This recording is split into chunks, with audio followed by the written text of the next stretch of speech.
So we are continuing with the question number 10, part 2. One of the best questions of relative motion. अभी part 2 में वो क्या बोल रहा है क्वेश्चन नंबर 10 का ही.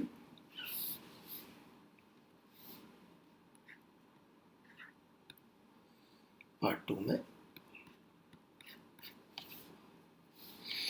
कि horizontal displacement of the particle as seen by the observer on the ground is 0. मतलब जमीन से इसका हॉरिजॉन्टल डिस्प्लेसमेंट 0 दिख रहा है.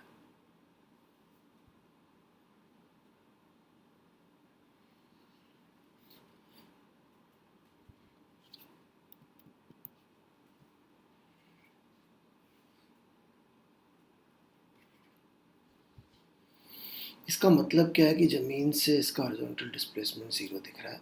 Let's try to understand that also first.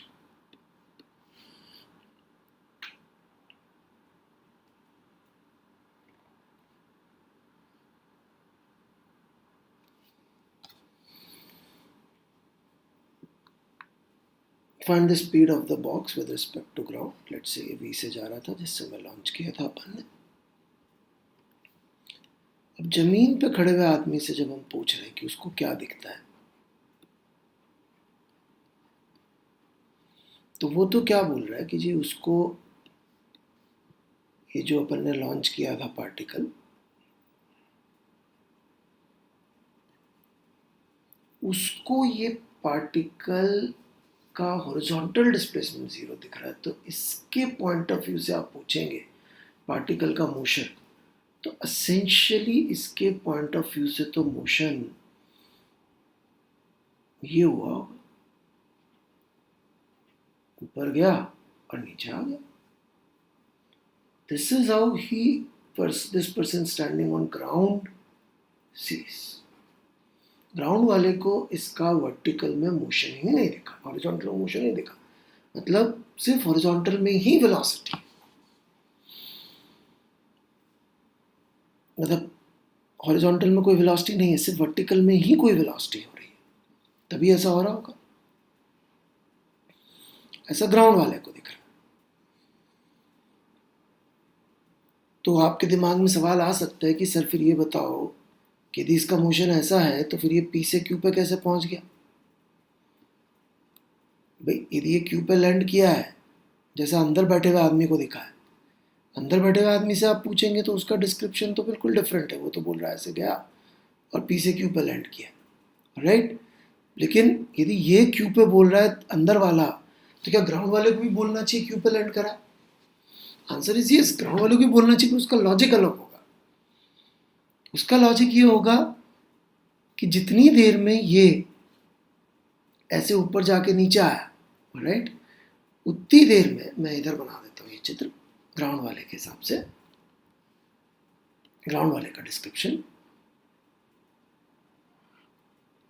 कि ऐसे गया और फिर नीचे आया. उतनी देर में जो बॉक्स था, राइट,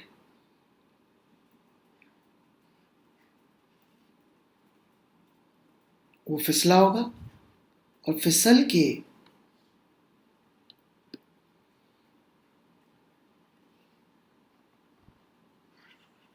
नीचे आ गया होगा. और जितनी पी तो पहुंच गया होगा यहां और क्यू पहुंच गया होगा ऊपर से नीचे. तो दोनों के हिसाब से गिरा तो वो क्यू पर ही है, लेकिन लॉजिक इज डिफरेंट. इसके हिसाब से तो ऊपर गया नीचे. अच्छा, बॉक्स से मैंने बाहर निकाल दिया ताकि आपको दिखाई दे, बॉक्स से बाहर नहीं गया वो. तो जितनी देर में ऊपर से नीचे आया उतनी देर में बॉक्स फिसल के ऐसे गया कि ये जहाँ पे गिरना चाहिए था वापस उसी पॉइंट पे क्यू वहाँ तक पहुँच चुका. डिस्क्रिप्शन बिल्कुल अलग है दोनों का. ग्राउंड वाले को ये दिख रहा है, अंदर वाले को ये दिख रहा है. ये डिस्क्रिप्शन अलग है. तो इस प्रॉब्लम के लिए obviously correct choice of axes is this x and this y. और इस एक्सिस से सोचे तो ग्राउंड फ्रेम से there should not be any velocity in x, and velocity of particle यदि हम लिखने की कोशिश करें तो velocity of particle with respect to box plus velocity vector of box will give us velocity of particle. ये वाला वेक्टर बना रहा हूं मैं, ध्यान से देखिएगा।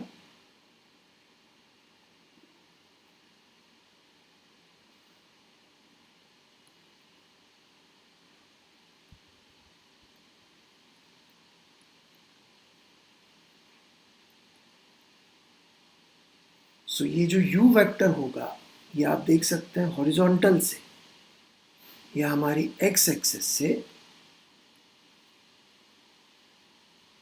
राइट,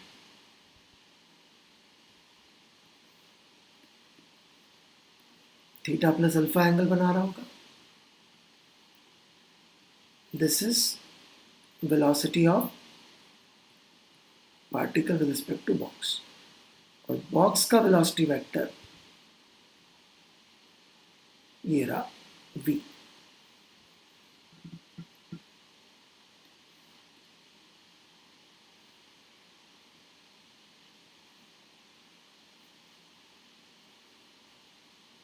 राइट,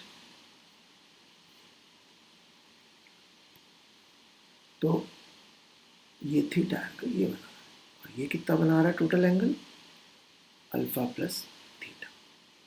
तो यदि मैं इनके x कंपोनेंट लिख दूं, तो ये तो आ रहा है माइनस वी कॉस थीटा, और वो आ रहा है plus U cos alpha plus theta, ये आ रहा है V X of particle, V P vector, और ये कितना आना चाहिए, 0। Hence v is equal to U cos alpha plus theta upon cos theta. I believe that is the answer given. तो इतनी वेलोसिटी v बॉक्स की रही होगी इनिशियल, और इतनी इनिशियल वेलोसिटी से अपन ने फेंका था ताकि ये कंपोनेंट खत्म हो जाए। तो अब देखिए कितना सोच समझ के इसमें एक्सिस चुनी है हमने और कैसे इस सवाल को अटेम्प्ट किया है। और मैं तीसरा और आखिरी सवाल लेके काइनेमेटिक्स को हम विराम देंगे और वापस से न्यूटन्स लॉ का जो वर्जन है जिसके अंदर हम स्प्रिंग फोर्स और दूसरी चीज़ें हैं वो शुरू करेंगे। ये मेरा आखिरी सवाल होगा काइनेमेटिक्स का, और आखिरी सवाल में कुछ अच्छी बातें होंगी ही सही, जैसा आप लोग भी एक्सपेक्ट कर रहे होंगे। तो ये थोड़ा लंबा और बड़ी मेहनत से बनाया हुआ सवाल है मेरा। So this is the description of question.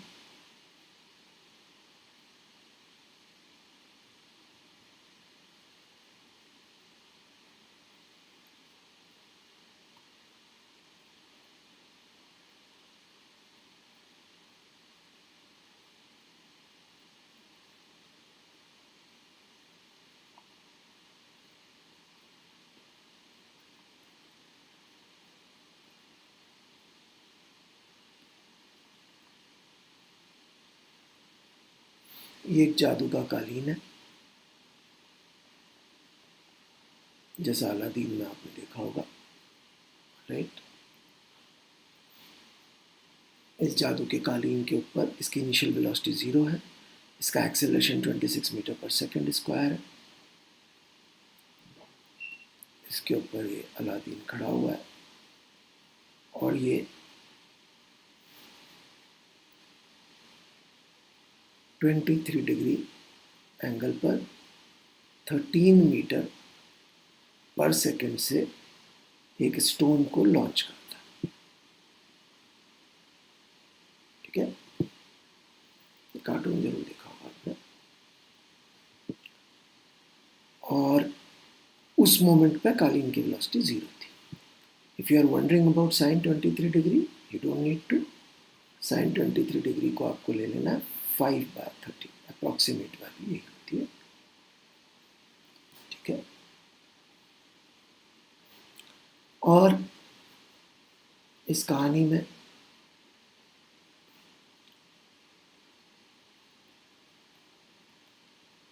Princess jasmine भी है, यहाँ खड़ी हुई है ज़मीन पे, ये भी इस पत्थर को देख रही है।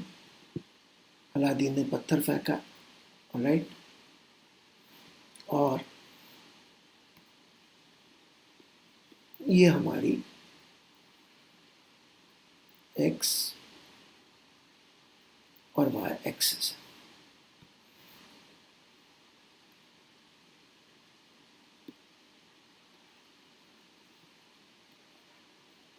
x और y axis,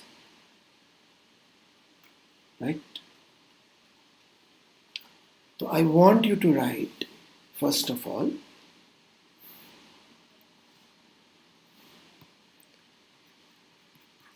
equation of trajectory.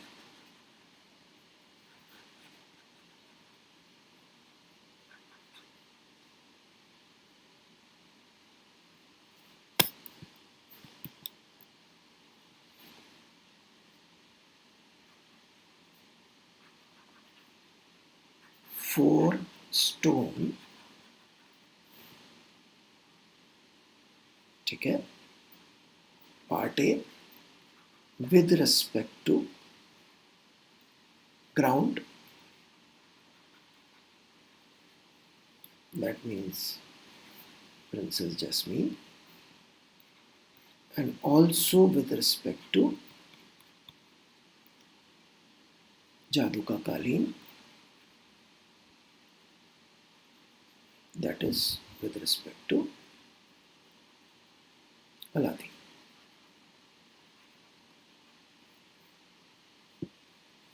ये दोनों काम आपको सबसे पहले इस सवाल में करने हैं। लंबा सवाल है, बहुत सारी और भी चीजें आएंगी इसमें, तो धीरे धीरे समझ में आएगा। तो शुरू करते हैं अपन। सबसे पहले विद रिस्पेक्ट टू ग्राउंड करना है हमको, तो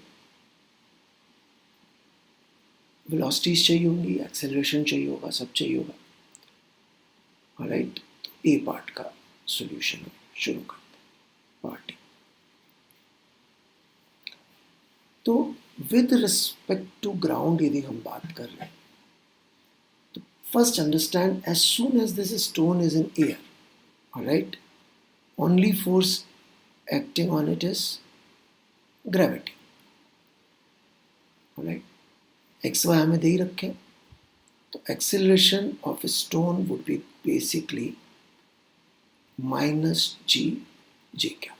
x में कोई acceleration नहीं होगा, alright, चाहे तो इसको आप -10 j cap लिख लीजिए, क्योंकि और तो कोई फोर्स लगेगा नहीं, यही फोर्स लगेगा बस। अच्छा, इनिशियल वेलोसिटी कालीन की 0 है, नहीं तो हमको एक्चुअली लिखना चाहिए था, right, initial velocity of stone with respect to कालीन प्लस इनिशियल वेलोसिटी ऑफ कालीन would give us initial velocity of stone, but ये तो 0 ही दे रखी है, तो वो उसके रिलेटिव फेंका, वही 13 आ जाएगा, 23 डिग्री। नेक्स्ट हम क्या करेंगे, x अलग और y अलग। तो x में यदि आप वेलोसिटी देखेंगे तो वो इस 13 का ही कंपोनेंट हो जाएगा, 13 cos 23 degree, which is going to be 12, क्योंकि 5/13 दे रखा है, तो पाइथागोरस ट्रिपलेट है, आप निकाल के देख लीजिए, 12 आएगा cos, ठीक है, cos 23 डिग्री निकाल के देख लीजिए, uy 13 sin 23 degree, so that is going to be 5, ay -10, hence y coordinate would be 5t minus half, plus half into -10 t square, so that is equal to 5t minus 5t square। x में acceleration is 0, hence x coordinate would be 12t, So we can replace value of t from here to here and we get y is equal to t की जगह x by 12, तो 5x by 12 minus 5x square by 140. So this is equation of trajectory and this equation of trajectory is of a normal, जो भी अपन ने अभी तक पढ़ी है, नीचे की तरफ मुंह वाला पैराबोला, मतलब ये समथिंग लाइक दिस, ऐसा दिख रहा होगा। राइट, प्रिंसेस जैस्मीन को पत्थर जाता हुआ, कुछ भी इसके अंदर मतलब मैंने विशेष कुछ भी नहीं किया। ठीक है,